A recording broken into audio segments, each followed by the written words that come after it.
Dictation start होगी 3 second बाद। Start. महोदय, पंजाब के अंदर चंडीगढ़ का झगड़ा हो। सरकार ने जिस झगड़े को टालना चाहा वह झगड़ा और अधिक उग्र रूप लेकर देश के और सरकार के सामने आया। इसलिए मैं चाहूँगा कि इस सरकार को आगे के लिए यह परंपरा डालनी चाहिए कि जब भी इस प्रकार के कोई प्रश्न आए तो उन प्रश्नों पर दृढ़ता से विचार किया जाए और तत्काल उनका समाधान किया जाए।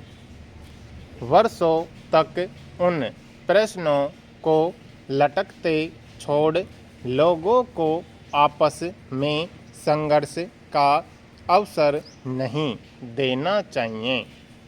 मैं आपसे निवेदन कर रहा हूँ कि जो राष्ट्रीयकरण के समर्थक हैं वे भी राष्ट्रीयकरण को साध्य नहीं मानते। प्रधानमंत्री ने स्वयं स्वीकार किया है कि अनेक देशों में बैंक सरकार के हाथ में है, लेकिन बैंक सरकार ने ले लिया तो समाजवाद आ गया, ऐसा कोई नहीं कह सकता। जिन देशों में समाजवाद नहीं है वहाँ बैंक सरकार के हाथों में है।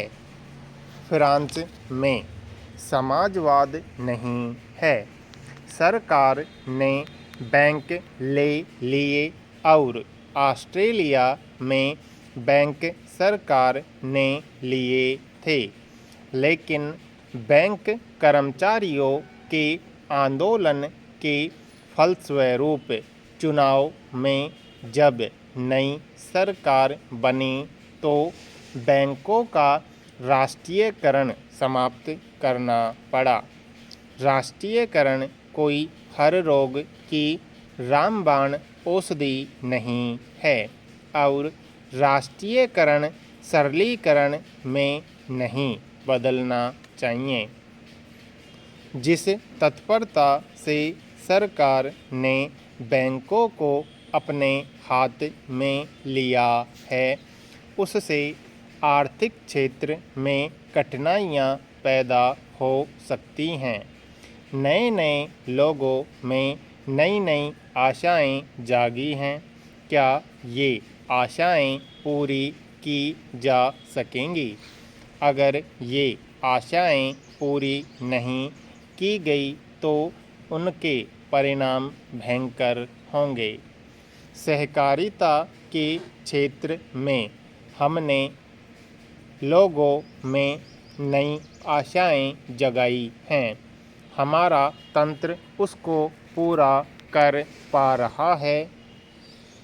समाजवाद मात्र इरादा नहीं है।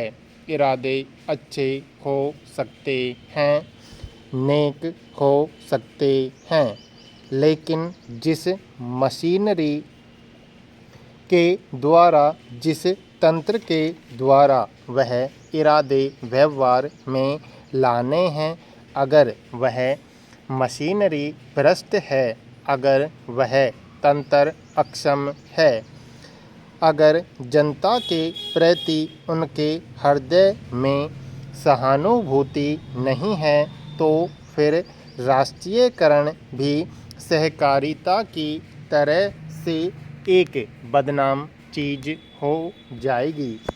सरकार बहुत से कारखाने चला रही है, कुछ अच्छे चल रहे हैं, कुछ बुरे चल रहे हैं, लेकिन कारखाने चलाने के लिए, सरकारी संस्थाएं चलाने के लिए जैसे आदमी हमें चाहिए वैसे आदमी तैयार करने का हमने प्रयत्न नहीं किया है।